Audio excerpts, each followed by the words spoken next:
Welcome students, engineering master Dehradun के आपके online portal में आपका स्वागत है। हमने पहले लेक्चर में देखा था टेक्निकल सेशन के स्ट्रेंथ ऑफ मटेरियल के कि क्या आपके क्वेश्चन पूछ सकते हैं, लाइक स्ट्रेंथ ऑफ मटेरियल है क्या, स्ट्रेस और स्ट्रेन में क्या रिलेशन है, हुक्स लॉ क्या है, आपका डायरेक्ट टेंसाइल टेस्ट ऑन आपका माइल्ड स्टील और क्या उसके रिजल्ट्स प्राप्त होते हैं, और साथ ही हमने देखा था थर्मल स्ट्रेस क्या होता है। अब यहाँ पर पहले चैप्टर में ज़्यादा से ज़्यादा आपको पूछ सकता है कि प्रॉपर्टीज़ ऑफ मटेरियल क्या क्या है, जैसे डक्टिलिटी क्या है। तो आपको कुछ प्रॉपर्टी के बारे में पता होना चाहिए, जैसे आपका डक्टिलिटी क्या है, सब जानते हैं व्हाट इज़ डक्टिलिटी। तो डक्टिलिटी किसी भी मटेरियल की वह प्रॉपर्टी है जो यह बताता है कि वह फेल होने से पहले एक प्री मैच्योर क्या दिखा दे, आपका डिफ्लेक्शन दिखा दे, यानी कि प्रायर इंडिकेशन दिखा दे बिफोर द फेलियर। या हम ऐसे भी बोल सकते हैं कि किसी भी मटेरियल को अगर हम लोड लगाएं तो लोड लगाने के बाद वो अपने क्रॉस सेक्शन में अगर चेंज दिखाता है एक सफिशिएंट अमाउंट में फेल होने से पहले, तो जो इस प्रॉपर्टी के कारण दिखाता है उसको क्या बोलते हैं, आपका डक्टिलिटी। फिर अगर हम बात करें ब्रिटलनेस की, तो ब्रिटलनेस क्या होता है, जिसको हम भंगुरता बोलते हैं, यानी ब्रिटलनेस किसी भी मटेरियल की वह प्रॉपर्टी है जिसके कारण वो सडन फेलियर दिखाता है, यानी कि वो आपको प्री मैच्योर डिफ्लेक्शन नहीं दिखाएगा। इस पर्टिकुलर प्रॉपर्टी को क्या बोलते हैं, आपका ब्रिटलनेस। फिर अगर इलास्टिसिटी की बात करें प्रॉपर्टी की कि इलास्टिसिटी क्या होती है, तो इलास्टिसिटी किसी भी मटेरियल की वह प्रॉपर्टी है जिसके द्वारा अगर मैं उसमें लोड लगाऊँ और लोड लगाने पे वह क्या करेगा, आपका डिफॉर्म होगा, but after removal of load अगर वह अपनी ओरिजिनल पोजीशन को रिगेन कर लेता है, तो बाई जिस प्रॉपर्टी के द्वारा वह अपनी इस ओरिजिनल प्रॉपर्टी को रिगेन कर लेता है after removal of load is known as elasticity. Like steel is a elastic material up to certain stress level. Steel में लोड लगाने के बाद अगर उसको रिमूव कर दिया जाता है तो पहले वो कुछ इलोंगेशन दिखाएगा, बट आफ्टर मीन्स की रिमूवल ऑफ दिस लोड वो अपनी ओरिजिनल पोजीशन प्राप्त कर लेगा, दैट इज इलास्टिसिटी।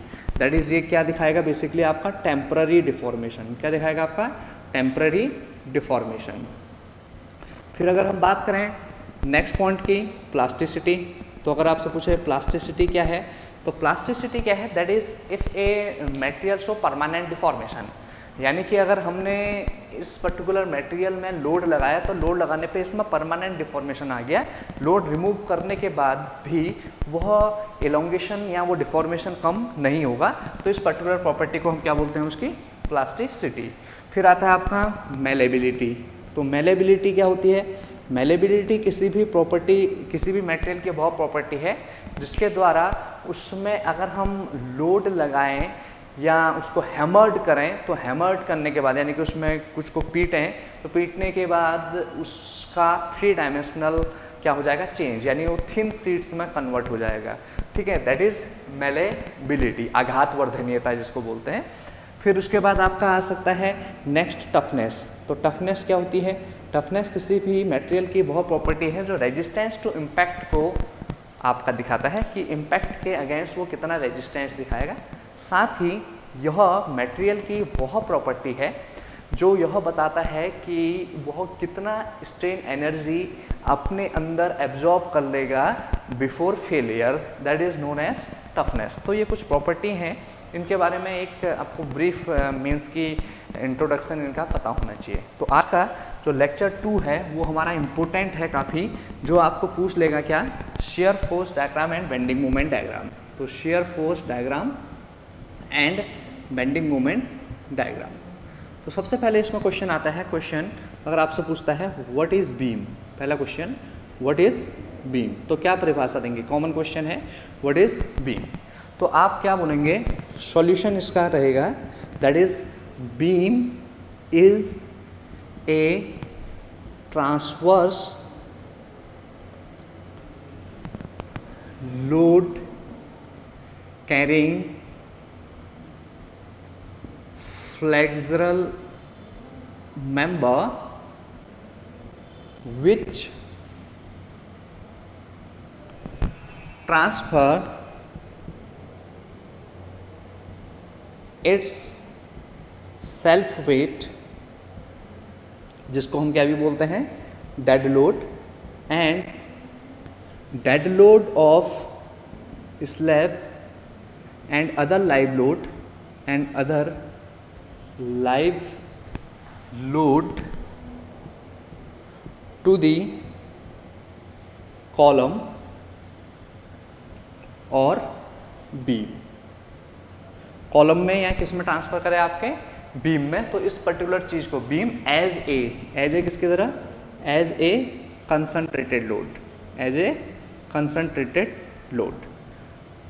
तो अब यहाँ पर क्वेश्चन आता है कि क्या आपका मीन्स की ये परिभाषा है, इस परिभाषा को आप दे सकते हैं बीम की, कि बीम एक ऐसा ट्रांसवर्स लोड कैरिंग मेंबर, आप beam is a horizontal member मत बोलिएगा, beam is a transverse load carrying, यानी ट्रांसवर्स मीन्स कि अपने ट्रांसवर्स क्रॉस सेक्शनल डायमेंशन के अलोंग वो आपका लोड को कैरी करता है। और कैसा मेंबर है, एक फ्लेक्सुरल मेंबर है। फ्लेक्सुरल मेंबर होने का मीन्स क्या होता है, दैट इज वो मेंबर जो सब्जेक्टेड रहता है सेम टाइम में टेंशन से भी सब्जेक्टेड रहता है एंड आपका किससे भी सब्जेक्टेड रहता है, आपका कॉम्प्रेशन से भी, at the same time at same loading condition, at same loading condition, कि एक ही लोडिंग कंडीशन पे वो टेंशन एंड कॉम्प्रेशन से दोनों से सब्जेक्टेड हो, ऐसे मेंबर फ्लेक्सुरल मेंबर कहलाते हैं। और ये बेंडिंग में जब मेंबर आएगा तब ऐसा कंडीशन आएगा। विच ट्रांसफर, जो क्या करता है, अपने खुद के भार को ट्रांसफर करता है, और स्लैब जो उसके ऊपर छत है, और अदर लाइव लोड को टू द या तो कॉलम में या बीम में। अब देखो, अगर आपका मीन्स कि ये आपकी जो बीम है, ठीक है, अपने लोड को अगर आपका मीन्स की कॉलम में ट्रांसफ़र करती है तो ये बीम कहलाती है आपकी मेन बीम। क्या कहलाती है आपकी main beam.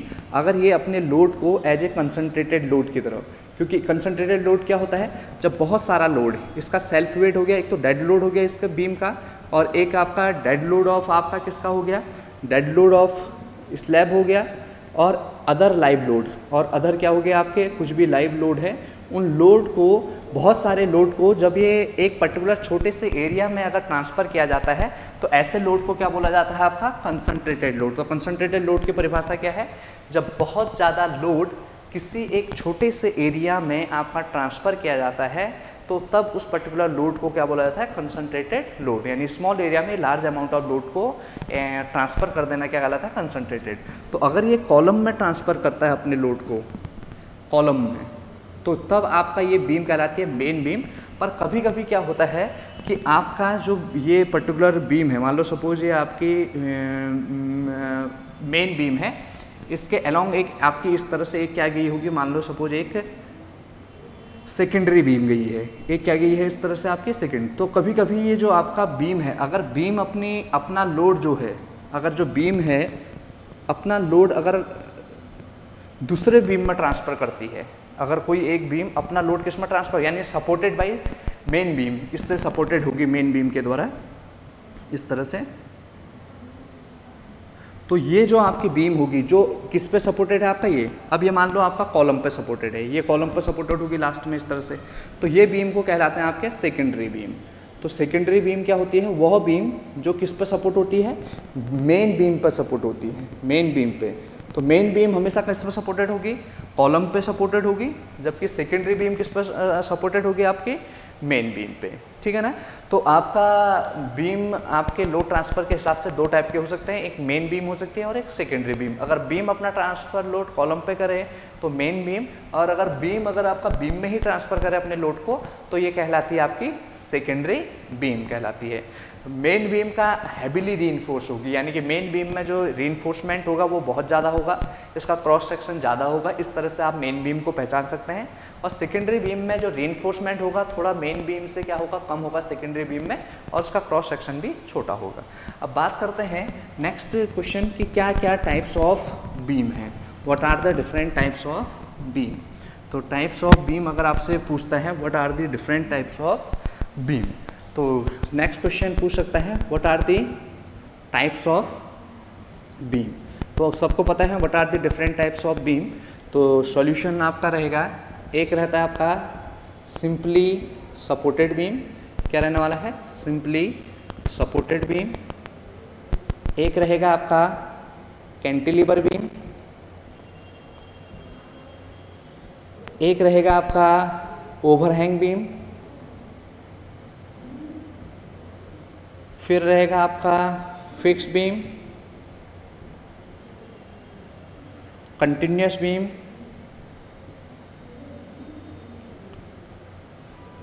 And propped cantilever beam. तो ये डिफरेंट इतने आपके बीम आपके सपोर्ट कंडीशन के हिसाब से, इनके सपोर्ट कंडीशन के हिसाब से बीम आपके 6 टाइप की बीम है सपोर्ट कंडीशन के हिसाब से। तो सिंपली एक तो होगी लोड ट्रांसफर के हिसाब से 2 टाइप की बीम होती है, एक मेन बीम होती है और एक secondary beam.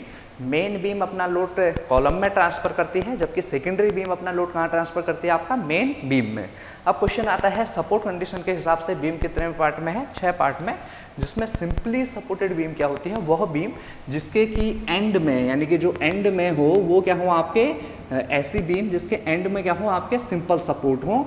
That means that beam will not resist any moment at its and supports. यानी कि आप बोल सकते हैं वह बीम जिसके एंड में, परिभाषा क्या बोल सकते हैं, which have simple support like क्या, सिंपल सपोर्ट क्या, हिंज और roller at its and and do not carry, और ऐसे भी बोल सकते हैं develop any moment at the ends. तो एंड में वह बीम जो एंड में कोई भी क्या डेवलप ना करे, आपका मोमेंट डेवलप ना करे, ऐसी सपोर्ट कंडीशन हो जाए कि सिंपल सपोर्ट कि एंड में कोई भी मोमेंट डेवलप ना कर पाए। तो मोमेंट डेवलप ना करने के कारण ये जो पर्टिकुलरली जॉइंट हैं, ये जॉइंट आपके रोटेशन से सब्जेक्टेड हो जाएंगे, ठीक है ना, इनमें रोटेशन आ जाएगा। अगर मोमेंट डेवलप करते यानी मोमेंट रिएक्शन डेवलप करते तो रोटेशन क्या होता, आपका 0 होता। तो ऐसी बीम क्या कहलाती है, simply supported beam. Cantilever beam सबको पता ही है क्या होती है, जिसका एक सिरा क्या होने वाला है, फिक्स्ड, और एक सिरा क्या होगा, फ्री।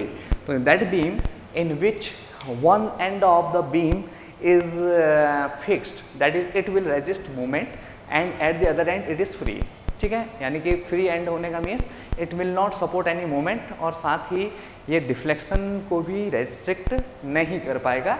ऐसे एग्जाम्पल आप बोल सकते हैं जो आपका बालकनी है या जो आपका छत है, उससे बाहर जो आपका बीम का पोर्शन निकला रहता है, उस पर्टिकुलर पोर्शन को हम क्या बोल सकते हैं, आपका कैंटिलीवर बीम पोर्शन बोल सकते हैं। फिर आता है ओवरहैंग पोर्शन। ओवरहैंग बीम क्या होती है, वह beam if the span of the beam is extended beyond the support, अगर सपोर्ट से बाहर हमारा जो स्पैन है बीम का बाहर निकला हो, तो ऐसी बीम क्या कहलाती है, आपकी ओवरहैंग बीम। फिर आती है फिक्स बीम।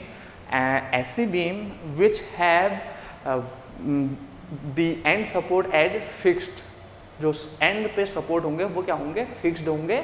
यानी कि ये आपके दोनों एंड पे मोमेंट को क्या कर सकते हैं, आपका रेजिस्ट कर सकते हैं, यानी मोमेंट रिएक्शन डेवलप कर सकते हैं। और मोमेंट रिएक्शन डेवलप करने के कारण इनकी जो मोमेंट कैरिंग कैपेसिटी होगी ज़्यादा होगी, यानी bending moment carrying capacity fix beam की ज़्यादा होगी एज कम्पेयर टू क्या, आपका सिंपली सपोर्टेड बीम। क्योंकि सिंपली सपोर्टेड बीम में मोमेंट आपका डेवलप नहीं हो रहा है एंड पे, यानी मोमेंट रिएक्शन डेवलप नहीं हो रहा है, जिसके कारण आपका जो ये फिक्स बीम है इनमें मोमेंट कैरिंग कैपेसिटी ज़्यादा होती है, क्योंकि ये डेवलप करते हैं सपोर्ट्स में। जैसे आप जानते हैं फिक्स बीम का एग्जांपल अगर आपको डायग्राम बनाने को आए तो इस तरह से ये डायग्राम आया, तो यहाँ पर आप देख पाते होंगे कि एक मोमेंट रिएक्शन आपकी ए सपोर्ट पे भी मोमेंट रिएक्शन डेवलप हो जाएगी, और साथ ही आपका बी सपोर्ट पे भी क्या डेवलप हो जाएगी, आपकी मोमेंट रिएक्शन डेवलप हो जाएगी। तो टोटल 6 नंबर ऑफ रिएक्शन सबको पता है होती हैं एक फिक्स बीम में, अगर वो एक सिंपल फिक्स बीम है इस तरह से। फिर आता है आपका कंटिन्यूस बीम। कंटिन्यूस बीम वह बीम होती है जो कि आपका मोर देन 2 स्पैन जिसमें होते हैं, या मोर देन 1 स्पैन होते हैं, और मोर देन 2 सपोर्ट्स जिसमें होते हैं, ऐसी बीम क्या कहलाती है, आपकी कंटिन्यूस बीम कहलाती है। प्रॉप्ड कैंटिलीवर बीम क्या होती है, कंटिन्यूस बीम तो क्या होगी, जैसे मान लो आपका मोर देन 2 सपोर्ट हो गए, जैसे एक ये आपका ये बीम होगी, इसमें नंबर ऑफ सपोर्ट्स कितने हैं, 1 2 3 4, और स्पैन कितने हैं, 1 2 3, तो 3 स्पैन कंटिन्यूस बीम है, जिसमें कि आपके नंबर ऑफ सपोर्ट्स ज़्यादा होते हैं और जनरली डेली प्रैक्टिकल अगर प्रैक्टिकली देखें तो RCC beam generally continuous beam ज़्यादातर आपकी होती है। अब प्रॉप्ड कैंटिलीवर बीम की बात करें तो जिसका वन एंड क्या हो आपका फिक्स्ड हो और अदर एंड पे क्या हो आपके सिंपल सपोर्ट हो, ऐसी बीम क्या कहलाती है आपकी प्रॉप्ड कैंटिलीवर बीम। तो ये टाइप्स ऑफ बीम है, ठीक है ना। तो इतना आपको मीन्स की क्लियर हो गया। ओके, जब आपसे पूछता है what is beam and what is types of beam, तो आप ये क्वेश्चन का आंसर आसानी से दे सकते हैं कि बीम क्या होता है एंड टाइप्स ऑफ बीम क्या होती है। अब नेक्स्ट क्वेश्चन जो आपको पूछ सकता है वो पूछता है व्हाट इज़ शियर फोर्स। आप शियर फोर्स से क्या समझते हैं? Next question, what is shear force. तो क्या परिभाषा देंगे शेयर फोर्स की? तो शेयर फोर्स बेसिकली एक ऐसा किसी प्लेन में उत्पन्न होने वाला एक ऐसा इंटरनल टेंजेंशियल फोर्स है जो कि क्या होता है आपका एल्जेब्रिक सम होता है किसका, आपका transverse vertical forces from one section to one and two that section. तो क्या हो गया आपका सॉल्यूशन इसका, that is shear force is a tangential internal force, tangential internal force at a plane, tangential internal force at a plane which is equal to the algebraic sum of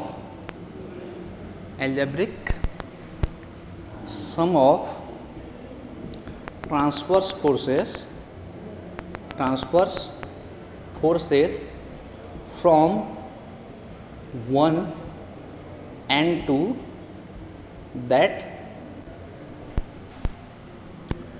section, one end to that section। तो आप आसानी से देखें that section, तो ये बहुत important है। यानी कि क्या है शियर फोर्स कि किसी भी आपका मान लो कोई मेंबर है, उस मेंबर में किसी एक सेक्शन पे जो आपका मीन्स की पैरेलल टेंजेंशियल, इस सेक्शन के जो पैरेलल टेंजेंशियल फोर्स होता है उसको हम शियर फोर्स बोलते हैं। और ये किसके बराबर होता है, जो भी आपके वर्टिकल फोर्सेस होते हैं। जैसे वर्टिकल फोर्सेस क्या होगी, एक रिएक्शन होगी, एक लोड W1 हो गया और W2 for one and two that section. जैसे अगर मैं बात करूँ ये सेक्शन है हमारा, ये प्लेन है एक्स एक्स, इस प्लेन एक्स एक्स में शियर फोर्स अगर हम देखें तो ये किसके बराबर हो जाएगा, algebraic sum of vertical forces होने का मीन्स जो ऊपर की ओर लगेंगे वो पॉजिटिव मान लेता हूँ। सपोज जो ऊपर की ओर लगे हैं वो पॉजिटिव मान लेते हैं फोर्सेस, और जो नीचे की ओर लगे हैं वो क्या मान लेते हैं, नेगेटिव। तो आर ए कहाँ की ओर लगा हुआ है, ऊपर की ओर, तो आर ए, फिर W1 कहाँ की ओर लगा है, नीचे की ओर, माइनस W1, फिर W2 कहाँ की ओर लगा है, नीचे की ओर, तो माइनस W2। तो दैट इज ये आपका शियर फोर्स हो जाएगा एट दिस पर्टिकुलर प्लेन, ठीक है ना। अब आपको नेक्स्ट क्वेश्चन पूछ लेगा what is shear force diagram, what is shear force diagram. Next question की शियर फोर्स डायग्राम से आप क्या समझते हैं, ठीक है। तो शियर फोर्स डायग्राम जिसको हम क्या भी बोलते हैं SFD, यानी कि शियर फोर्स डायग्राम। तो शियर फोर्स डायग्राम इसका आंसर क्या देंगे, that is it is the graphical, यानी एक ग्राफ है, एक ग्राफिकल रिप्रेजेंटेशन ऑफ क्या, shear force, graphical representation of shear force at every section from one end to that section, from every section along the span of member या span of member। तो किसी भी member के, जैसे मान लो आपका ये मान लो एक ग्राफ बना लेते हैं, एक्स एक्सिस में सपोज सेक्शन बना दिया मैंने और वाई एक्सिस में क्या प्लॉट कर दिया आपका शियर फोर्स। तो मैंने अलग अलग सेक्शन, मान लो सपोज सेक्शन ए है, सेक्शन बी है, सेक्शन सी है, सेक्शन डी है, इन अलग अलग सेक्शन में शियर फोर्स निकाला मैंने। शियर फोर्स बी पे कुछ और आ गया, सी पे कुछ और आ गया, डी पे कुछ और आ गया, और इन सारे पॉइंट को मिलाते हुए एक मैंने इस तरह से लाइन खींच ली। तो एक ये जो ग्राफ बन रहा है इस ग्राफ को हम क्या बोलते हैं आपका शेयर फोर्स डायग्राम। क्या बोलते हैं आपका शेयर फोर्स डायग्राम। अब जो किताबें हैं उसमें ये चीज़ हटा देते हैं आपका। तो शेयर फोर्स डायग्राम किस किस के बीच में ग्राफ है आपका, शेयर फोर्स और सेक्शन के बीच में एक जो ग्राफिकल रिप्रेजेंटेशन होता है उस पर्टिकुलर चीज़ को। अब इसका what is the importance, next question, what is the importance of SFD, क्या इम्पोर्टेंस है एसएफडी का। नेक्स्ट क्वेश्चन आपसे पूछा तो शेयर फोर्स क्या है, algebraic sum of transverse tangential force, यानी स्पर्शी बल का किसी एक प्लेन पे कहाँ से एक कैसे निकालते हैं इसको, algebraic sum of vertical forces या ट्रांसवर्स फोर्सेस बोल सकते हैं आप, एक सिरे से कहाँ तक, सेक्शन तक।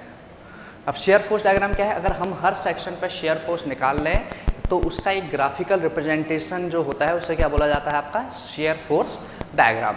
अब बात आती है व्हाट इज द इम्पोर्टेंस या use of shear force diagram, importance of shear force diagram. तो आपका आंसर रहेगा कि इम्पोर्टेंस क्या रहेगा सर, कि आपको पूछ लो what is sir the importance of shear force diagram is, so first to find out the variation of shear force, variation of shear force, shear force का वेरिएशन फाइंड आउट करना कि shear force कैसे बदल रहा है along the member। दूसरा to find out critical section for shear, कि critical section for shear कि शेयर के लिए आपका क्रिटिकल सेक्शन क्या होता है। क्रिटिकल सेक्शन से हम क्या समझते हैं, अगर नेक्स्ट क्वेश्चन पूछता है तो critical section means that is to find out the maximum magnitude of shear force, maximum magnitude of shear force. अब इससे क्या होगा, इससे क्या पता चलेगा कि मैग्नीट्यूड ऑफ शेयर फोर्स पता चल गया तो we can design for the shear reinforcement. और साथ ही जो आपका स्पेसिंग ऑफ शेयर रीइंफोर्समेंट है, जो आरसीसी है share reinforcement is depend upon share force diagram. जहाँ पर आपका कम शेयर फोर्स होगा, यानी कि अगर शेयर फोर्स अगर आपका लेस होगा तो स्पेसिंग जो होगी आपकी, स्पेसिंग ऑफ शेयर रीइंफोर्समेंट वो क्या होगी आपकी, ज़्यादा होगी। अगर शेयर फोर्स कम तो स्पेसिंग यानी कि दूर दूर में आप जो स्पेसिंग ऑफ शेयर रीइंफोर्समेंट क्या होती है, लाइक स्ट्रिप्स आपने प्रोवाइड कर दिए तो वो ज़्यादा होगी। और अगर आपने शेयर फोर्स अगर आपका ज़्यादा आ रहा है, अगर शेयर फोर्स ज़्यादा आ रहा है तो आपका स्पेसिंग ऑफ शेयर रीइंफोर्समेंट, जैसे स्पेसिंग ऑफ शेयर रीइंफोर्समेंट ये क्या हो जाएगी आपकी कम, यानी कि आप कम दूरी में आप क्या लगाएंगे, स्ट्रिप्स को लगाएंगे। तो कितनी दूरी तक आपने डिस्टेंस तक कम दूरी कम स्पेसिंग में रीइंफोर्समेंट प्रोवाइड करना है, यानी स्ट्रिप्स प्रोवाइड करने हैं, वो भी शेयर फोर्स डायग्राम को देख के आप बता सकते हैं। तो this is the importance of shear force diagram. Now next question आपका पूछ लेगा व्हाट इज बेंडिंग मूवमेंट। तो अगर आपसे पूछे नेक्स्ट क्वेश्चन कि व्हाट इज बेंडिंग मूवमेंट, कि बेंडिंग मूवमेंट क्या है, what is next question, what is bending movement, what is bending movement. तो बेंडिंग मूवमेंट क्या है, नेक्स्ट क्वेश्चन। तो आपका आंसर रहेगा that is it is the internal reactive movement at a section which is developed due to bending माने that is change in curvature. What is bending? Change in curvature of member, and it is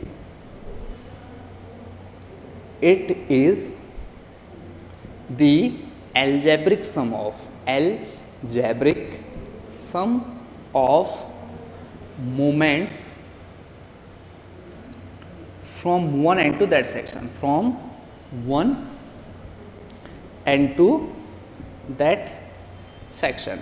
तो what is bending movement, तो bending movement की परिभाषा बोल सकते हैं कि bending movement is a internal reactive movement, जो इंटरनल रिएक्टिव मूवमेंट डेवलप होती है, क्यों होती है किसी सेक्शन में? जब कोई भी मेंबर बेंड होने की कोशिश करता है, बेंड होने का मीन्स अपना कर्वेचर चेंज होने की कोशिश करता है, और ये जो चेंज इन कर्वेचर होता है, ये बेंडिंग होती है, ये कौन से एक्सिस के अबाउट होती है? Along transverse axis. कौन से एक्सिस के अबाउट?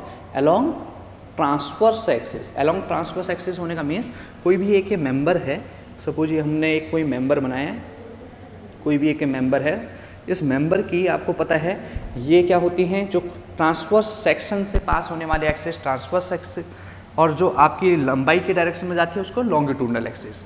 तो इस एक्सिस के अबाउट, मान लो सपोज ये एक्सिस है, ये बेंडिंग एक्सिस है, एक्सिस ऑफ बेंडिंग, तो इस एक्सिस के अबाउट ये मेंबर अगर बेंड होने की कोशिश करेगा तो इसके किसी एक सेक्शन में एक इंटरनल रिएक्टिव मूवमेंट डेवलप हो जाएगा। तो ये जो इंटरनल रिएक्टिव मूवमेंट इस सेक्शन में डेवलप हो रहा है, एक्स सेक्शन में, उसी को हम क्या बोलते हैं? Bending movement. और ये कैसे निकालेंगे?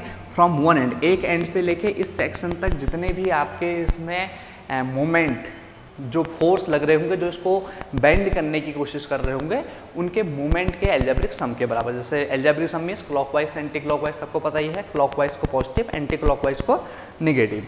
अब बात आती है what is the positive bending moment and what is the negative bending moment. Positive bending moment क्या है और नेगेटिव बेंडिंग मोमेंट क्या है? तो पॉजिटिव बेंडिंग मोमेंट का मतलब क्या है? When curvature change in such A way, when curvature of member is changes in such a manner, in such a manner that above neutral axis it is subjected by compression. It is subjected by compression, and below neutral axis it is subjected by tension. It is subjected by tension. ये किससे subjected हो जाए? आपके tension से। तो इसको क्या बोलेंगे? आपका पॉजिटिव बेंडिंग मोमेंट। यानी कि ऐसा कब होगा? जब मेंबर में लोडिंग इस तरह से हो कि इसमें क्या आ जाए? आपका सैगिंग। इसमें क्या आ जाए? आपका सैगिंग। सैगिंग आने का मीन्स क्या हो गया? What do you mean by sagging? Sagging, इसको क्या भी बोलते हैं? आपका सैगिंग हो जाना। सैगिंग होने का मीन्स ये जो न्यूट्रल एक्सिस है, इस न्यूट्रल एक्सिस से ऊपर आपका कॉम्प्रेशन और इससे नीचे क्या आ जाएगा? टेंशन। तब जो बेंडिंग मोमेंट होगा उसे क्या बोलेंगे? पॉजिटिव।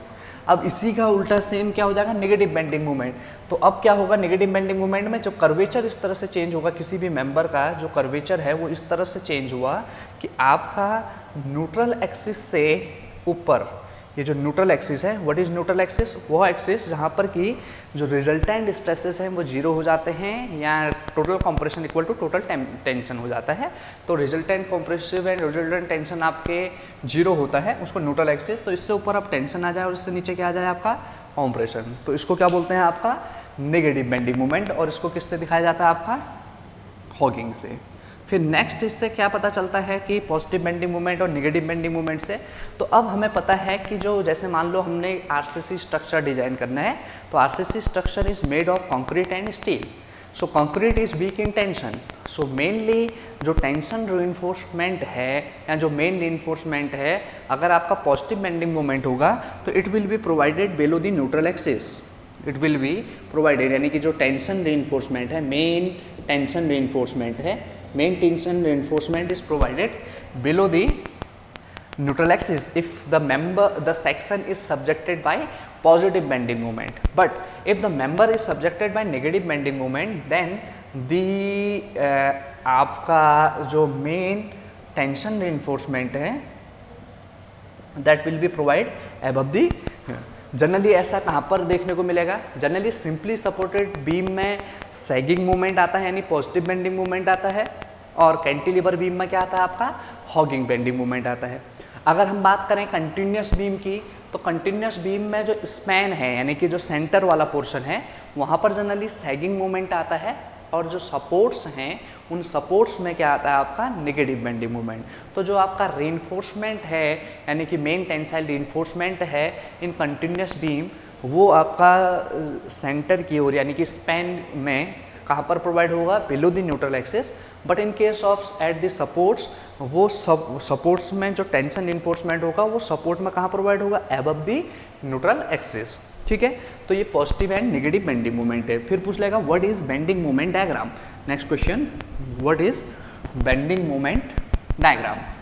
सो नेक्स्ट क्वेश्चन पूछ सकता है आपको, what is question, what is bending moment diagram, what is bending moment diagram. तो बेंडिंग मोमेंट डायग्राम क्या है, कुछ नहीं, आप सिंपल सा बोलेंगे इट इज द ग्राफ। ये क्या है, एक basically it is a graphical representation of, graphical representation of bending moment, bending moment at every section along the length of member, along the length of member is known as bending moment diagram. यानी कि ये आपका एक graph है किस किस के, जैसे share force diagram, shear force और सेक्शन के बीच में ग्राफ है, तो this is the graph between bending moment and section. अलग अलग सेक्शन पे मैंने अलग अलग बेंडिंग मोमेंट निकाला, सपोज इस तरह से ये, तो अलग अलग सेक्शन पे हमने बेंडिंग मोमेंट, तो ये जो ऑर्डिनेट हैं अलग अलग सेक्शन में आपको क्या बता सकते हैं, बेंडिंग मोमेंट की वैल्यू। जैसे सेक्शन ए पे 0 बेंडिंग मोमेंट है, बी पे 0 बेंडिंग मोमेंट है, सी पे कुछ और है, डी पे कुछ और है, ई पे कुछ और है, एफ पे कुछ और है, जी पे कुछ, तो अलग अलग सेक्शन में बेंडिंग मोमेंट निकाल के एक ग्राफ बना दिया। तो that graph is known as basically क्या, this graph is known as bending moment diagram. बात आती है कि what is the importance of bending moment diagram. तो what is the importance of bending moment diagram. तो बेंडिंग मोमेंट डायग्राम का क्या importance है, अभी हमें पता है, वही same, what is the importance of bending moment diagram, क्या पता चलेगा आपको बेंडिंग मोमेंट डायग्राम से। तो फॉर द डिज़ाइन पर्पस अगर हम बात करें, सबसे पहले तो वही सॉल्यूशन, यानी इसका आंसर, क्या आंसर देंगे आप सबसे पहले कि that is variation of bending moment, हमें पता चल जाएगा। और वेरिएशन ऑफ बेंडिंग मोमेंट से पता चल जाएगा कि आपका जो पर्टिकुलर मेंबर है उसमें आपका क्रिटिकल सेक्शन कौन सा है, कि critical section for bending moment पता चल जाएगा। क्रिटिकल सेक्शन बेंडिंग मोमेंट के लिए क्या होता है, वह सेक्शन जहाँ पर बेंडिंग मोमेंट की क्या होगी, आपकी मैक्सिमम वैल्यू होगी, यानी मैक्सिमम बेंडिंग मोमेंट वैल्यू पता चल जाएगी। ठीक है, जिसको हम कभी कभी क्या भी बोलते हैं, एब्सोल्यूट बेंडिंग मोमेंट। तो what is absolute bending moment, that is maximum of maximum bending moment, maximum of maximum bending moment पता चल जाएगा। जिससे हमें क्या पता चल सकता है, मैक्सिमम बेंडिंग मोमेंट के बाद जब कोई भी मेंबर है तो जो बेंडिंग मोमेंट है, अगर हम बीम की बात करें तो बीम जो हैं उसका जो क्रॉस सेक्शन है, जैसे अगर हम आरसीसी बीम की बात करें तो क्रॉस सेक्शन इज लाइक आपका डेप्थ ऑफ बीम। तो डेप्थ ऑफ बीम आपका क्या होता है, √m/QB आपने पढ़ा होगा। तो बेंडिंग मोमेंट पता होगा, तो बेंडिंग मोमेंट से आपको डेप्थ डिसाइड करने में बीम की मदद मिलेगी कि कितना डेप्थ रिक्वायर्ड है। फिर साथ ही रीइंफोर्समेंट यानी area of steel is also depend upon, area of steel आपका फाइंड आउट हो सकता है इस बेंडिंग मोमेंट के हिसाब से।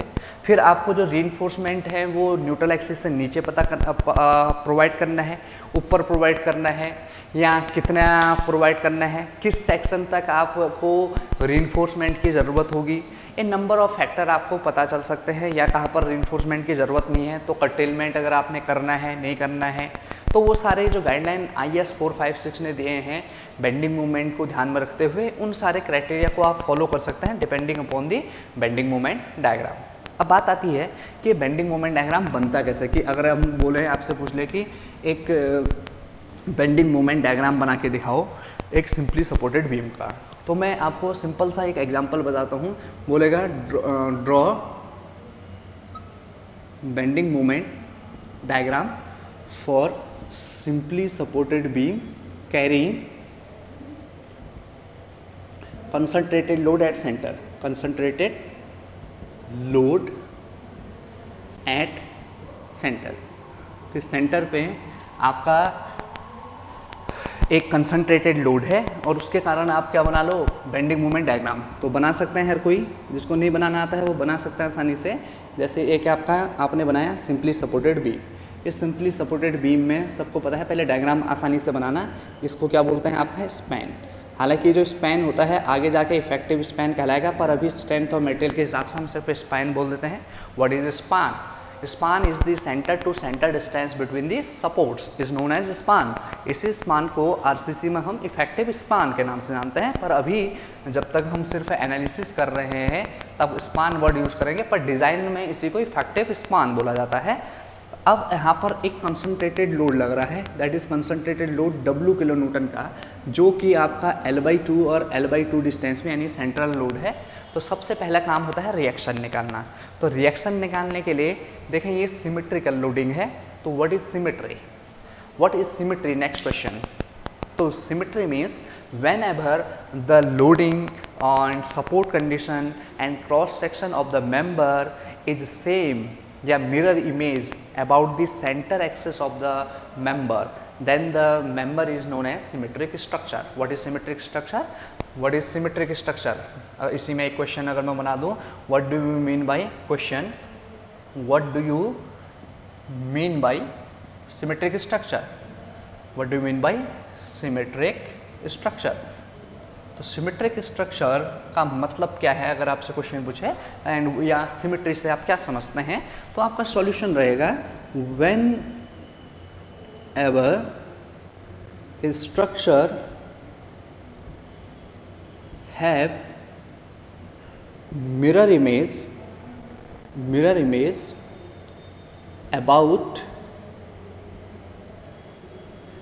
about its center axis in loading, support condition and in cross section, then the structure is known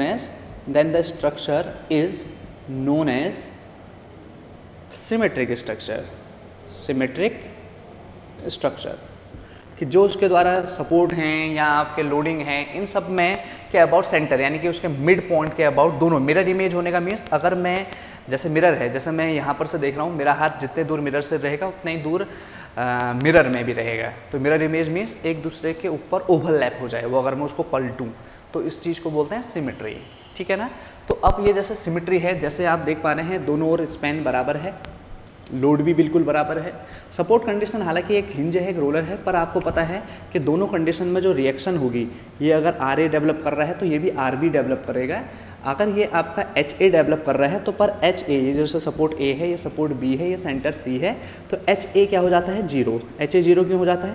क्योंकि beam में वर्टिकल लोडिंग कंडीशन में हॉरिजॉन्टल रिएक्शन हमेशा क्या रहने वाली है? आपकी 0 रहने वाली है। सो RA RB तो सिमेट्रिकल लोडिंग कंडीशन में, जब सिमेट्रिकल लोडिंग कंडीशन हो तो सिमेट्रिक स्ट्रक्चर में जो रिएक्शंस डेवलप होती है दोनों एंड में वो सेम होती है। यानी कि जैसे यहाँ पर RA equal to RB equal to total load क्या हो जाएगा आपका? Total load divide by 2। So what is total load? W by 2। So reaction निकल गई आपकी W by 2 and this is W by 2। अब आपने इसका शेयर फोर्स डायग्राम बनाना है लेटस। तो शेयर फोर्स डायग्राम बनाना है तो शेयर फोर्स और बेंडिंग मोमेंट डायग्राम आप आसानी से बना सकते हैं। तो क्या होता है शेयर फोर्स डायग्राम? आपने सबसे पहले सेक्शन दिखा दिया, क्योंकि शेयर फोर्स डायग्राम किस किस के बीच में ग्राफ होता है? शेयर फोर्स एंड सेक्शन के बीच में ग्राफ होता है। तो शेयर फोर्स A पे निकाला आपने, C पे निकाला, B पे निकाला। अब शेयर फोर्स A पे अगर हम देखें तो देखें, इसके लिए ध्यान रखें जो ऊपर की ओर, जैसे कोई भी सेक्शन है इसके ऊपर की ओर जो लगेगा वो पॉजिटिव कंसिडर किया जाएगा। अगर नीचे की ओर लोडिंग है तो नेगेटिव, अगर आप लेफ्ट से स्टार्ट कर रहे हैं। ठीक है, और अगर राइट से स्टार्ट कर रहे हैं तो उसके लिए कुछ और रहता है, पर अभी लेफ्ट के लिए ध्यान रखें कि लेफ्ट से बनाना है। ये लेफ्ट सिरा कहलाता है बीम का, ये राइट सिरा। अब RA कहाँ की ओर लगा है? ऊपर की ओर। तो RA ऊपर की ओर लगा है तो क्या हो जाएगा? पॉजिटिव का W बाई 2। फिर A से लेके C तक इस मेंबर में कोई भी लोड नहीं है। जब नो लोड तो शेयर फोर्स को डिस्टर्ब करने वाला कोई नहीं होगा। तो हर सेक्शन में, चाहे मैं इस सेक्शन में पूछ लूँ, इस सेक्शन में, तो हर जगह शेयर फोर्स W बाई 2 ही चलता रहेगा। फिर C पे लोड W नीचे की ओर, W बाई 2 का पॉजिटिव था -W बाई 2 में से -W घटाएंगे तो आंसर क्या आएगा? डेफिनेटली आपका आंसर आएगा माइनस का W बाई 2। तो जितना आपने ये बनाया है उतना ही वहाँ पर ये भी बनाए W बाई 2। फिर उसके बाद ये यहाँ पर C से लेके B तक इसमें कोई लोड नहीं है, तो ये लोड आपका कांस्टेंट चलता रहेगा B पॉइंट तक। तो ये शेयर फोर्स डायग्राम हो गया है ए सी बी में, this is the share force diagram. अब बेंडिंग मोमेंट डायग्राम बनाएंगे, तो बेंडिंग मोमेंट डायग्राम आपको पता ही है कि जो आपके हिंज और रोलर सपोर्ट है वहाँ पर बेंडिंग मोमेंट हमेशा क्या रहता है, zero, because hinge and roller support bending moment develop नहीं कर पाते हैं। जैसे fix support bending moment develop होता है फिक्स सपोर्ट में, यानी कि वहाँ पर इंटरनल रिएक्टिव मोमेंट डेवलप हो पाएगा उन सेक्शन में, फिक्स वाले सेक्शन पे, पर हिंज और रोलर वाले सेक्शन में कोई भी आंतरिक नमन आघूर्ण या आप बेंडिंग मोमेंट डेवलप नहीं हो पाएगा। अब सेंटर में बेंडिंग मोमेंट सबको पता ही है कितना होता है, ये याद होना चाहिए, कितना होता है आपका WL/4। तो ये आपका इस तरह से, फिर पॉजिटिव बेंडिंग मोमेंट, तो ये कितने का हो जाएगा आपका WL/4, ये A, ये C या B। तो यहाँ से क्या पता चला कि जो क्रिटिकल सेक्शन होगा बेंडिंग मोमेंट के लिए for the simply supported beam carrying point load is the centre point, that is WL/4 जहाँ पर आ रहा है। तो हम सेंटर वाले सेक्शन को ही डिज़ाइन करेंगे, यानी कि डिज़ाइन कौन सा होगा ये। और शेयर जनरली मैक्सिमम सपोर्ट्स की ओर आता है, हालांकि यहाँ पर अभी थ्रू आउट कॉन्स्टेंट आ रहा है, पर जो एक्चुअल लोडिंग जैसे UDL जब पड़ता है, जैसे बीम है, बीम का जो लोड होगा वो किसकी तरह ट्रीट किया जाएगा, UDL, जो भी उसके ऊपर स्लैब का लोड है या उसका लाइव लोड है वो किसकी तरह ट्रीट किए जाते हैं, UDL की तरह। तो UDL में आपको पता ही है कि किस तरह से डायग्राम बनता है। तो ये नेक्स्ट क्वेश्चन बन सकता है आपका, ठीक है। ऐसी कैरिंग अगर मैं बोल देता हूँ UDL कैरिंग ड्रॉ, ये तो हो गया आपका SFD और BMD। अगर मैं बोल देता हूँ, आपसे बोल देता है कि ये बताओ draw simply carrying UDL through out the span. UDL क्या होता है, what is UDL? UDL stands for uniformly distributed load. What is uniformly distributed load? That load which is uniformly distributed along the span, यानी जब जो load है वो उसका magnitude पूरे स्पैन में इक्वली डिस्ट्रीब्यूट होता है, तो उसको बोलते हैं आपका uniformly distributed load. Example of UDL आपको पूछे तो जो बीम है उसका जो डेड लोड होता है या जो स्लैब का लोड आपका बीम में ट्रांसफ़र हो रहा है वो UDL की तरह ट्रांसफ़र होगा। जबकि कंसंट्रेटेड लोड के एग्जांपल, जैसे अभी हमने बताया कि जो बीम है अपने लोड को कहाँ पर ट्रांसफ़र करते हैं, कॉलम में। तो इफ़ द बीम लोड का ट्रांसफ़र कॉलम में हो रहा है तो कॉलम में वो जो लोड है, यानी कि बहुत सारा लोड एक छोटे से कॉलम के एरिया में ट्रांसफ़र होगा, तो बीम अपने लोड को जो ट्रांसफ़र कर रही है एज ए कंसंट्रेटेड लोड की तरह क्या करेगी, आपका ट्रांसफ़र करेगी। अब अगर हम बात करें simply supported beam carrying UDL के लिए, आपका bending moment diagram and shear force diagram सबको पता है। UDL को किस तरह से दिखाया जाता है, इस तरह से, ये इसकी क्या कहलाती है, इंटेंसिटी W kN/m। सबको पता है कि सिमिट्रिकल, अगेन सिमिट्रिकल इन लोडिंग है, तो रिएक्शन क्या हो जाएगी, total load divide by 2। Total load कितना हो जाएगा, टोटल लोड UDL का क्या होता है, सबको पता है, W, लेंथ L है तो WL टोटल लोड, तो दोनों रिएक्शन बराबर हो जाएगी WL/2, और यहाँ पर भी कितनी है आपकी, WL/2। अब इसका शेयर फोर्स डायग्राम सबने बनाया ही होगा, तो शेयर फोर्स डायग्राम अगर हम देखें तो शेयर फोर्स डायग्राम आप देख पा रहे होंगे, सपोर्ट A, ये C, ये आपका B। तो A पे WL/2 ऊपर की ओर लगा है, जब ऊपर की ओर लगेगा तो शेयर फोर्स क्या होगा आपका, पॉजिटिव। तो पॉजिटिव का WL/2 हो गया शेयर फोर्स। अब A से लेके C तक अगर मैं C सेक्शन पर निकालूं तो A से लेके C तक का लोड कितना होगा, WL/2 होगा, क्योंकि सेंटर तक की डिस्टेंस कितनी है, L/2, लोड W है, WL/2। A पे WL/2 का पॉजिटिव था, लोड नीचे की ओर लगेगा, कितने का लगेगा, WL/2, क्योंकि इतना लोड कितना है, WL/2। WL/2 में से WL/2 घटेगा तो क्या हो जाएगा, 0। तो सेंटर C पे शेयर फोर्स क्या हो जाएगा, 0। फिर C से लेके B तक का लोड, यहाँ पर 0 था, C से लेके B तक का लोड फिर नीचे की ओर लगा हुआ है, कितना लगा है C से लेके B तक, ये अब फर्दर जो स्पैन है वो कितना है, L/2। लोड कितना है, W, तो टोटल लोड कितना हो जाएगा, WL/2। तो WL/2 नीचे की ओर लगा है, तो यहाँ तक पहुँचते तक क्या हो जाएगा, ये दैट इज़ माइनस WL/2। तो यहाँ से आप देख पा रहे हैं कि जो शेयर फोर्स डायग्राम है, उस शेयर फोर्स डायग्राम में जो क्रिटिकल सेक्शन फॉर शेयर है वो A सेक्शन है, और सेक्शन क्या है आपका B। तो आपका जो UDL के कारण जो किसी एक सिंपली सपोर्टेड बीम में जो डिज़ाइन शेयर फोर्स हो जाएगा वो क्या हो जाएगा, WL/2। अगर वर्किंग स्ट्रेस से कर रहे हैं तो WL/2, अगर लिमिट स्टेट है तो इसी लोड को, इस W को किस में कन्वर्ट कर देते हैं, फैक्टर्ड लोड में। What is factored load? Factored load is equal to load factor into working load. जैसे लोड फैक्टर आपने देखे होंगे 1.5 लिया जाता है डेड लोड और लाइव लोड के साथ, और डेड लोड और विंड लोड के साथ भी 1.5, और डेड लोड, लाइव लोड और विंड लोड कॉम्बिनेशन में हो तो 1.2। ये आपने अभी आगे आरसीसी में लोड कॉम्बिनेशन में हम देखेंगे। अब अगर हम इसका बेंडिंग मोमेंट डायग्राम देखें तो बेंडिंग मोमेंट डायग्राम क्या हो जाता है, सबको पता है बेंडिंग मोमेंट डायग्राम इस तरह से पैराबोलिक होता है और पॉजिटिव बेंडिंग मोमेंट होता है, यानी कि सैगिंग मोमेंट आ रहा है, पैराबोलिक वेरिएशन है और WL²/8 इसका वैल्यू। तो क्रिटिकल सेक्शन आपका बेंडिंग मोमेंट के लिए सेंटर वाला हो जाएगा और डिज़ाइन बेंडिंग मोमेंट क्या हो जाएगा, WL²/8। सिंपली सपोर्टेड बीम को अगर आपने डिज़ाइन करना है और तो सेक्शन वाला जो सेंटर वाला सेक्शन है उसको डिज़ाइन किया जाएगा। तो ये SFD BMD हो जाएगा UDL के लिए, ठीक है ना। अब हम आज के लेक्चर में हमने कुछ इंपॉर्टेंट क्वेश्चन देखे। अब नेक्स्ट क्वेश्चन में हम आपको बताएं, नेक्स्ट लेक्चर में हम पढ़ाएंगे आपको फिक्स बीम, कंटिन्यूस बीम और एक सिंपली सपोर्टेड बीम का एक नॉर्मल सा क्वेश्चन लेके मैं आपको पूछूंगा कि कैसे इसका शियर फोर्स डायग्राम और बेंडिंग मोमेंट डायग्राम आप बनाएंगे। So thank you students, thank you.